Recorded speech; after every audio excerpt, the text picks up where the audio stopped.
Hello everyone, I am doctor जय शिरपरा, your biology teacher, और आप सबका स्वागत है डॉक्टर जयस बायोलॉजी के अंदर।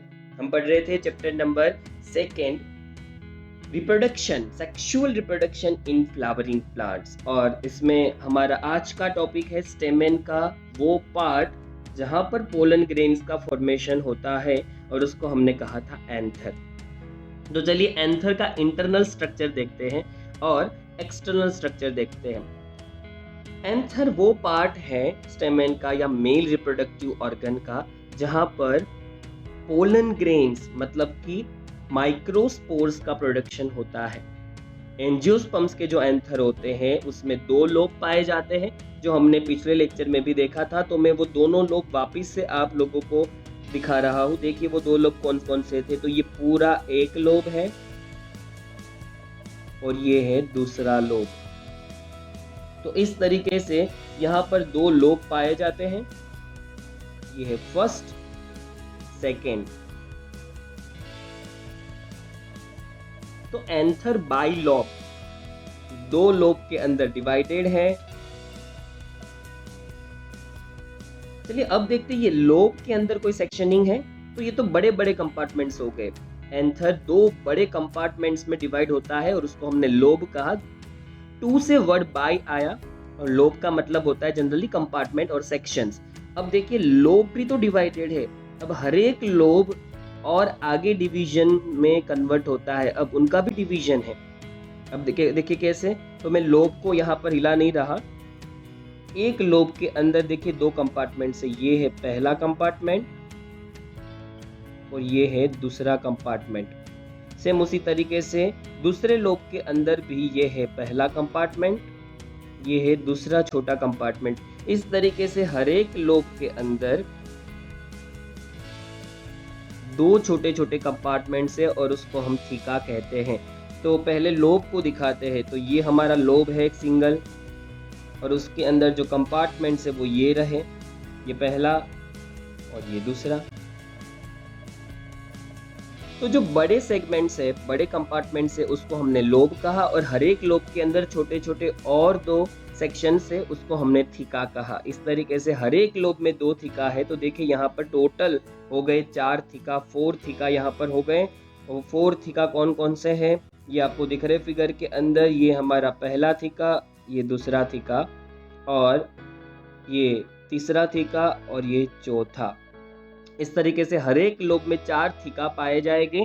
जबकि बाहर का जो पूरा रेडिश कलर से मैंने हाईलाइट किया है वो बड़ा सेगमेंट है जिसको हम लोब कहते हैं। इस तरीके से हम कहते हैं कि हर एक लोब में 2 थीका है। तो 2 से वर्ड हमने फॉर्म किया डाई। ये रहा यहाँ पर 2 एंड थीका, ये 2 वर्ड्स थे अपने पास। तो हमने क्या किया, इनसे साइंटिफिक वर्ड फॉर्म किया। 2 से वर्ड हमारा बन गया डाई और थीका से थीकस। तो इस तरीके से 2 थीका थे, इसलिए हम लोगों ने वर्ड यूज किया है डाईथीकस। हर एक लोब में 2 थीका है, इसलिए आप उसको डाईथीकस भी कह सकते हैं। लॉन्गिट्यूडिनल ग्रूव जो होता है वो लेंथ वाइज सेपरेट करता है थीका को। Longitudinal grooves runs lengthwise separating the theca. Theca को सेपरेट करने के लिए एक ग्रूव होता है। उस ग्रूव के जरिए थीका एक दूसरे से सेपरेट हो जाते हैं। वो ग्रूव ही रिस्पॉन्सिबल है थीका को सेपरेट करने के लिए। वो ग्रूव हम इसमें नहीं देख पाए कि वो ग्रूव हमें दिख रहा था जो पिछले लेक्चर में हम लोगों ने एंथर का स्ट्रक्चर पढ़ा था उसके अंदर। ये बाई लोब का जो नेचर है, 2 लोब यहाँ पर देखने को मिलते हैं, वो हमें सबसे क्लियर कट तब दिख सकते हैं जब उसका हम ट्रांसफर सेक्शन लें। जैसे मैंने आपको बताया था कि हम जो लोब से उसको 2 पार्ट में डिवाइड कर सकते हैं। ये हमारा पहला लोब है और ये दूसरा लोब। और इतने क्लियर कट लोब हमें इसलिए दिख पाए क्योंकि हम लोगों ने क्या किया है, यहाँ पर ट्रांसफर सेक्शन लिया है। तो ये जो फिगर है वो एक्चुअल में ट्रांसफर सेक्शन ही है।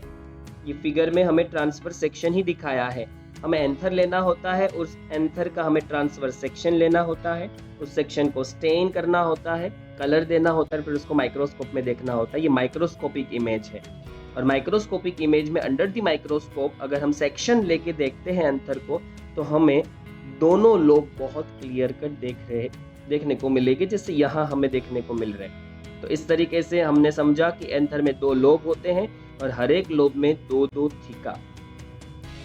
तो ये था एंथर का स्ट्रक्चर। हमने समझा था कि एंथर रिस्पॉन्सिबल है for the formation of pollen grains and the microspores. अब वो कैसे बनते हैं, पर उससे पहले ये समझना पड़ेगा कि एंथर का इंटरनल स्ट्रक्चर क्या है। जैसे यहाँ देखिए, यहाँ पोलन ग्रेन्स का फॉर्मेशन हो रहा है। तो ये जो सारे स्ट्रक्चर्स हमें अंदर की तरफ दिख रहे, ये सारे स्ट्रक्चर्स अंदर की तरफ दिख रहे, ये जो हमें अंदर की तरफ सारे स्ट्रक्चर्स दिख रहे, वो है क्या, इनके नाम क्या होते हैं? तो इंटरनल स्ट्रक्चर्स को फिलहाल हम स्टडी करने वाले एंथर की, उसके बाद हम पोलन ग्रेन्स के फॉर्मेशन की तरफ आगे बढ़ेंगे। तो हमारी नेक्स्ट स्लाइड है माइक्रोस्पोरेंजियम, वो स्ट्रक्चर, वो पोर्शन जो एंथर के अंदर आया हुआ है और रिस्पॉन्सिबल है for the formation of pollen grains और माइक्रोस्पोर। एंथर के अंदर ऐसा क्या है जो पोलन ग्रेन्स को फॉर्म करने के लिए रिस्पॉन्सिबल है? हम लोगों ने 3rd चैप्टर में पढ़ा था 11th साइंस के अंदर कि जो स्पोर बनाता है उस टिश्यू को हम स्पोरेंजियम कहते हैं। स्पोरेंजियम का जनरल मतलब क्या होता है?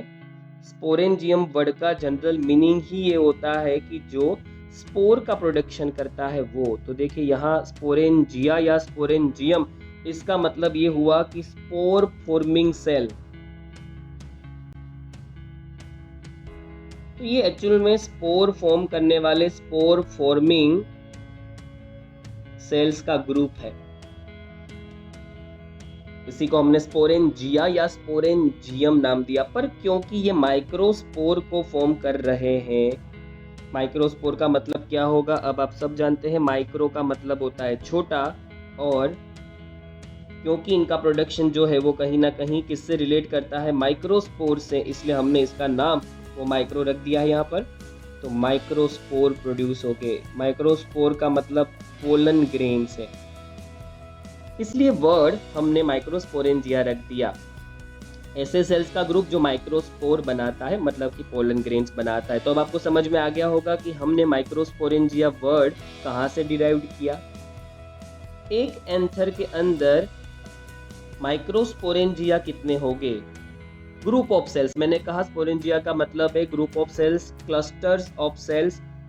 बहुत सारे क्लस्टर्स यहाँ पर है। सिंगल क्लस्टर, सिंगल ग्रुप को हम कहेंगे एक सिंगल माइक्रोस्पोरेंजिया। और यहाँ ध्यान से देखिए, यहाँ पर आपको पोलन ग्रेन्स फॉर्म करने के लिए बहुत सारे माइक्रोस्पोरेंजिया फिगर में दिख रहे हैं।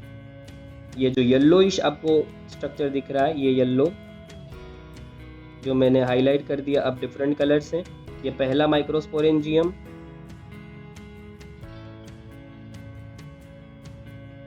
ये second, third and the fourth. तो इस तरीके से फॉर्मेशन हो गया माइक्रोस्पोरेंजियम का। इसको पोलन सेक्स भी कहते हैं, क्योंकि कहीं ना कहीं यही सेल्स डिवाइड होते हैं और इसी के अंदर पोलन ग्रेन्स का फॉर्मेशन होता है। तो 4 नंबर में अवेलेबल हो के आपको याद रखना है, first, second, third and fourth. तो यहाँ पर भी दिखाया है कि यहाँ पर टोटल 4 माइक्रोस्पोरेंजिया पाए जाएंगे। वो आपको खास याद रखना है, क्योंकि ये चीज़ MCQ के अंदर आ सकती है। 4 माइक्रोस्पोरेंजिया, ये टोटल 4 नंबर पे मिलेंगे हमें, जो मैंने यहाँ पर आपको दिखाया है। ये माइक्रोस्पोरेंजिया सेल्स का क्लस्टर है जो माइक्रोस्पोर बनाने के लिए रिस्पॉन्सिबल है। और वो कहाँ लोकेटेड है? देखिए, उनका लोकेशन जो है कॉर्नर्स पे है, वो कॉर्नर्स पे लोकेटेड है। वो हर एक लोब के कॉर्नर्स पे पाए जाते हैं। तो आप देखिए, हर एक लोब के कॉर्नर्स पे मिलेंगे आपको। कॉर्नर्स कहाँ पर है? तो मैं कॉर्नर्स को हाईलाइट कर रहा हूँ। ये कॉर्नर है, ये कॉर्नर है, ये भी कॉर्नर है, ये भी कॉर्नर है। तो हर एक कॉर्नर के जो एंड है वहां पर आपको माइक्रोस्पोरेंजियम मिलेगा, मतलब कि ये वाला स्ट्रक्चर, पहला, दूसरा, तीसरा एंड चौथा, मतलब 4 माइक्रोस्पोरेंजिया यहाँ पर हमें देखने को मिल रहे हैं।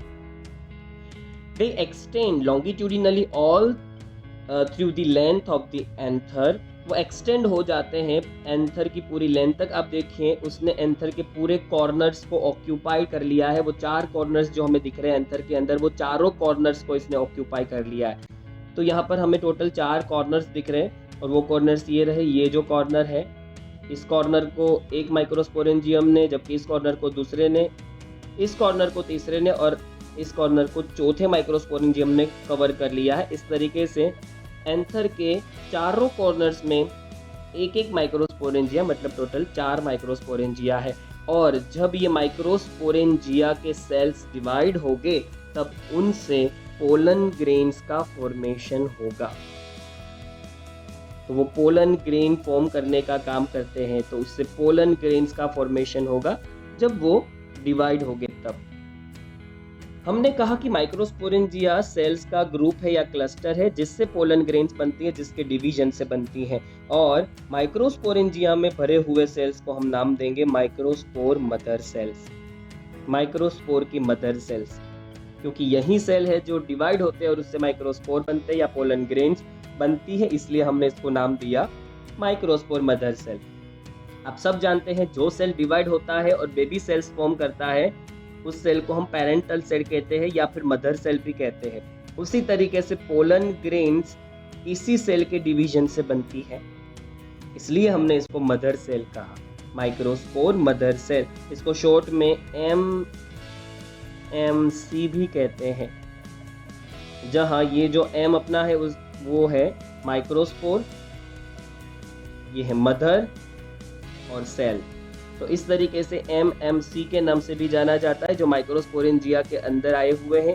यही सेल्स डिवाइड होते हैं और माइक्रोस्पोर्स को जन्म देते हैं।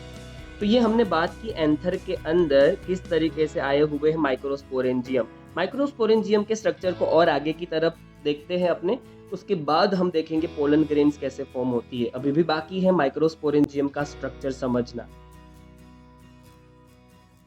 अब देखिए पूरे जो माइक्रोस्पोरेंजियम है उसके स्ट्रक्चर को, मतलब एक्चुअल में हम एंथर के स्ट्रक्चर को भी साथ साथ में देख रहे हैं। ट्रांसवर्स सेक्शन जब हम एंथर का लेते हैं तब हमें माइक्रोस्पोरेंजियम सर्कुलर आउटलाइन में दिखते हैं। ये हमने ट्रांसवर्स सेक्शन लिया हुआ है, मैंने NCERT की ही यहाँ पर फिगर रख दी है और इस फिगर में आपको बहुत ही क्लियर कट दिख रहा है। देखिए बहुत क्लियर कट आउटलाइन से हमें ये राउंड स्ट्रक्चर दिखा रखे हैं, सर्कुलर आउटलाइन में दिखा रखा है। और यहाँ जो स्ट्रक्चर हमें सर्कुलर आउटलाइन में दिख रहा है वो है माइक्रोस्पोरेंजियम। ये हो गए टोटल 4 माइक्रोस्पोरेंजियम, जिसको यहाँ पर स्पोरोजिनस टिश्यू के नाम से दिखाया है। तो आप स्पोरोजिनस टिश्यू भी कह सकते हैं और माइक्रोस्पोरेंजियम भी कह सकते हैं, एक ही चीज है। 4 माइक्रोस्पोरेंजियम यहाँ पर पाए जाते हैं। तो ये है स्पोरोजिनस टिश्यू और 4 माइक्रोस्पोरेंजियम।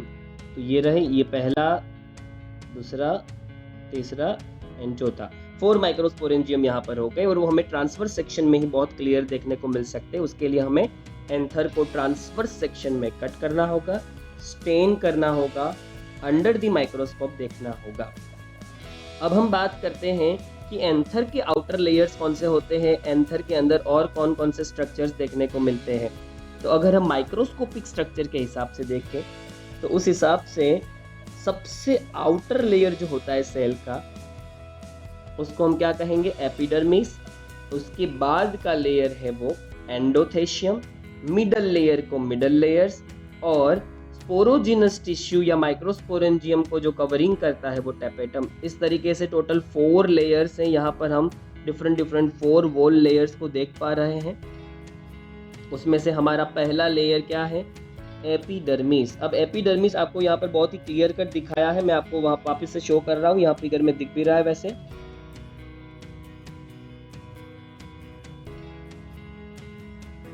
तो ये जो मैंने रेड कलर से हाईलाइट किया है वो पूरा स्ट्रक्चर जो कंटिन्यूअस है वो है एपिडर्मिस।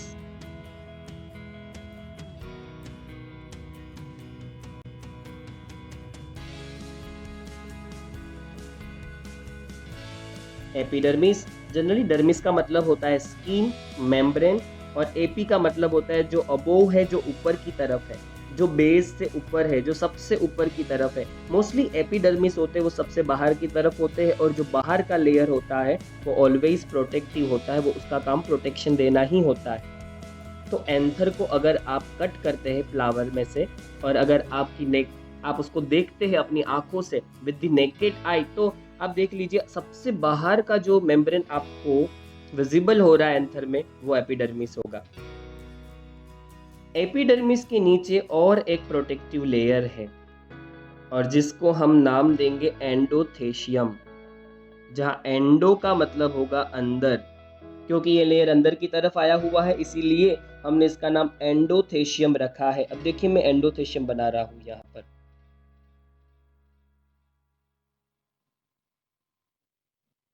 तो मैंने रेड कलर से जो हाईलाइट किया था वो एपिडर्मिस था, और उसी के जस्ट नीचे सेल का और एक लेयर है जो है एंडोथेशियम। एंडो मतलब इनर, इस वजह से इस मेम्ब्रेन का नाम एंडोथेशियम पड़ा, क्योंकि ये अंदर की तरफ था। अब मिडल लेयर की बात कर रहे हैं। मिडल लेयर को कोई और कलर से अपने हाईलाइट करते हैं। चलिए ब्लैक कलर से हाईलाइट कर लेते हैं इसको। इसके नाम में ही मीनिंग है, ऐसा लेयर जो मिडल में आया हुआ है उसको हम मिडल लेयर कहेंगे। तो मिडल लेयर थोड़ा ध्यान से समझने की जरूरत है। ये मिडल लेयर है, इतना अब फिलहाल जो मैं बना रहा हूँ। ये स्पोरोजिनस टिश्यू और एंडोथेशियम के बीच में जो हमें गैप देखने को मिल रहा है, ये पूरा गैप कंटिन्यूअसली मिडल लेयर के नाम से जाना जाएगा। तो ये पूरा मिडल लेयर ही है।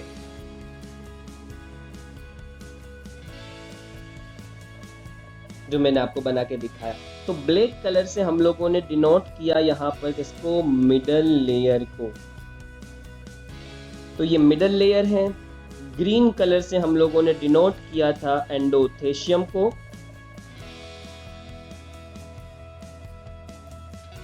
तो ये एंडोथेशियम था जो ग्रीन कलर से हाईलाइट कर दिया गया है, और रेड कलर से हमने हाईलाइट कर रखा है यहाँ पर एपिडर्मिस। तो मेरे हिसाब से अब आपको फिगर को देखते हुए और उसमें मैंने हाईलाइट किए हैं, उससे डेफिनेटली समझ में आ गया होगा कि मिडल लेयर एंडोथेशियम एपिडर्मिस है क्या। सबसे आउटर लेयर जो प्रोटेक्शन का काम करेगा वो एपिडर्मिस, जिसका मतलब ही होता है आउटर मेम्ब्रेन। एंडोथेशियम अंदर है, एंडो का मतलब अंदर, और मिडल लेयर मिडल में आया हुआ है, सबसे मिडल में वही है, इसलिए हमने उसका नाम मिडल लेयर रखा। मिडल लेयर देखिए एंडोथेशियम और जो स्पोरोजिनस टिश्यू है उसके बीच में आया हुआ है, और लास्ट में बच गया टेपेटम। वो टेपेटम कहाँ पर है, तो ये सब मैं मिटा देता हूँ फिलहाल, और टेपेटम को पूरा सेपरेटली देखते हैं। टेपेटम वो लेयर होता है जो स्पोरोजिनस टिश्यू को कवर करता है। टेपेटम का काम होता है डेवलपिंग माइक्रोस्पोर्स मतलब पोलन ग्रेन्स को न्यूट्रिशन देना। टेपेटम ही होता है जिनके सेल्स डेवलपिंग माइक्रोस्पोर या पोलन ग्रेन्स को न्यूट्रिशन देते हैं। इसलिए इनको कहाँ आना पड़ेगा, जहाँ माइक्रोस्पोर बनने वाले हैं, जिस टिश्यू से माइक्रोस्पोर बनते हैं, उन स्पोरोजिनस टिश्यू के आसपास ही टेपेटम होगा। तो यहाँ पर अब मैं टेपेटम को शो कर रहा हूँ, देखिए। तो ये जो गोले हैं उनकी बॉर्डर्स आपको दिख रही है, ये वाली।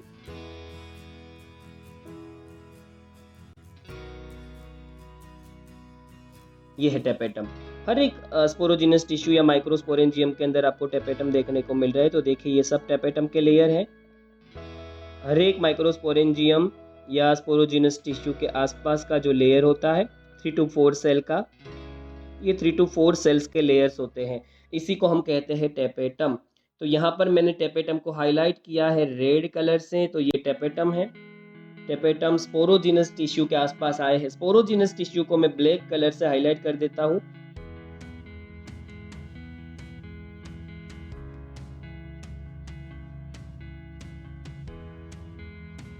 तो यहाँ पर देखिए जो ब्लैक कलर से हाईलाइट कर दिया गया है वो माइक्रोस्पोरेंजियम है या स्पोरोजिनस टिश्यू है, और जो रेड कलर से हाईलाइट किया है जो माइक्रोस्पोरेंजियम का कवरिंग है वो टेपेटम है। टेपेटम माइक्रोस्पोरेंजियम के बहुत ही प्रॉक्सिमिटी में मतलब नजदीक रहता है, क्योंकि माइक्रोस्पोरेंजियम के सेल्स जब डिवाइड होंगे और माइक्रोस्पोर या पोलन ग्रेन्स को फॉर्म करेंगे तो उसको न्यूट्रिशन देने का काम टेपेटम के सेल्स करेंगे। तो अब आपको लेयर्स पता चल गए होंगे। एग्जाम में पूछ सकते हैं कि write about the structure of microsporangium और short note on the microsporangium. तो आपको ये 4 लेयर्स लिखने हैं। और दूसरा एमसीक्यू में भी पूछ सकते हैं कि कितने लेयर्स होते हैं, तो आपको लिखना है कि 4 वॉल लेयर्स होते हैं जो पूरे एंथर को कवर करते हैं या फिर प्रोटेक्ट करते हैं। इस तरीके से हमने देखा माइक्रोस्पोरेंजियम के स्ट्रक्चर को। एक और इमेज में मैं आपको दिखा देता हूँ कि वो कैसा दिखता है। अपनी थोड़ी बड़ी इमेज में ज़रा इसको देख लेते हैं। देखिए ये बहुत ही लार्ज इमेज है जिसमें बहुत क्लियर कट फिगर हमें दिख रही है। तो यहाँ पर थोड़ा और हमें मौका मिला है बहुत डिटेल में देखने का। मैं वापस एक बार और बता दूं आप लोगों को, ये लेयर एपिडर्मिस का है जो हमें यहाँ पर क्लियर कट दिख रहा है। जो लेयर्स क्लियर दिख रहे हैं उसी को मैं फिलहाल शो कर रहा हूँ। और यहाँ पर ये जो लेयर आपको देखने को मिल रहा है ये टेपेटम का लेयर है जिसने माइक्रोस्पोरेंजियम को कवर किया है। ये टेपेटम का लेयर में बना रहा हूँ, ये टेपेटम का लेयर में बना रहा हूँ। तो मैंने सारे लेयर जो माइक्रोस्पोरेंजियम के आसपास वो चारों गोले जिसमें से पोलन ग्रेन्स बनते हैं, वो 4 गोले माइक्रोस्पोरेंजियम जिसको हमने कहा या स्पोरोजिनस टिश्यू कहा, उनके आसपास का कवरिंग मतलब टेपेटम। बीच में ये कौन सी चीज है, ये क्या है? ये है कनेक्टर। वो फिलामेंट आपको याद होगा जो एंथर को अपने साथ जोड़ के रखता है, जिसकी की वजह से एंथर हवा में इरेक्टेड रहता है। ये कनेक्टर है, जिस कनेक्टर और फिलामेंट के जरिए जिससे एंथर हवा में उठा हुआ रहता है, ये उसी फिलामेंट का पार्ट है। तो ये इमेज बहुत ही क्लियर है। ये इमेज माइक्रोस्कोप की है जिसका हाई रिजोल्यूशन है, वैसे माइक्रोस्कोप की। और जैसे मैंने आप लोगों को बताया, ये जो लेयर कंटिन्यूअसली फिलहाल इस तरीके से जा रहा है वो एपिडर्मिस है।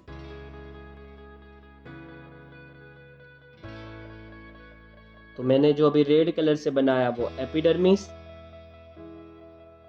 और मैंने और क्या दिखाया आप लोगों को, ब्लैक कलर की जो लाइनिंग से वो टेपेटम। और यहाँ पर और एक चीज भी तो बहुत क्लियर दिख रही है, वो कौन सी? तो यहाँ पर आप ध्यान से देखिए, ये पोलन ग्रेन्स यहाँ पर दिख रही है बीच में। देखिए ये पोलन ग्रेन्स ये फॉर्म हो रही है।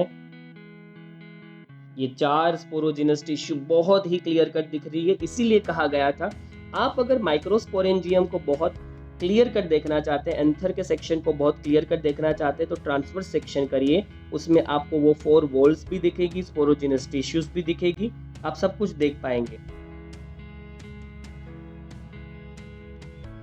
तो ये लार्ज इमेज में हम लोगों ने माइक्रोस्पोरेंजियम के स्ट्रक्चर को देखा। एक और इमेज भी बाकी है, जरा उस इमेज को भी देख लेते हैं। ये एक सिंगल माइक्रोस्पोरेंजियम का स्ट्रक्चर हमने दिखा रखा है। और यहाँ पर मैं आपको दिखा दूँ, यहाँ जो चीज़ बहुत क्लियर कट दिख रही है उसको मैं ज़रा शो कर दूँ। ये अगेन एपिडर्मिस है, सबसे बाहर का सेल लेयर। और ज़रा ध्यान से यहाँ देखिए, यहाँ एक सबसे जो क्लियर हमें विजिबल हो रहा है वो जो स्ट्रक्चर हमें देखने को मिल रहा है, और वो है ये बीच वाला हिस्सा, ये हिस्सा, और ये स्पोरोजिनस टिश्यू का है। और इसमें ज़रा ध्यान से देखिए, यहाँ ये पोलन ग्रेन्स फॉर्म हो रही हैं। ये जो भी फॉर्म हो रही है पोलन ग्रेन्स है। और सोचिए इस इमेज को कितने हाई रिजोल्यूशन में लिया गया होगा। इसलिए मैंने आपको यहाँ पर दिखाया है कि आपको और ज़्यादा बेटर व्यू में ये चीज़ दिखे, कंटेंट दिखे। और अब लास्ट स्लाइड से हम माइक्रोस्पोरेंजियम के स्ट्रक्चर को फिनिश कर देंगे।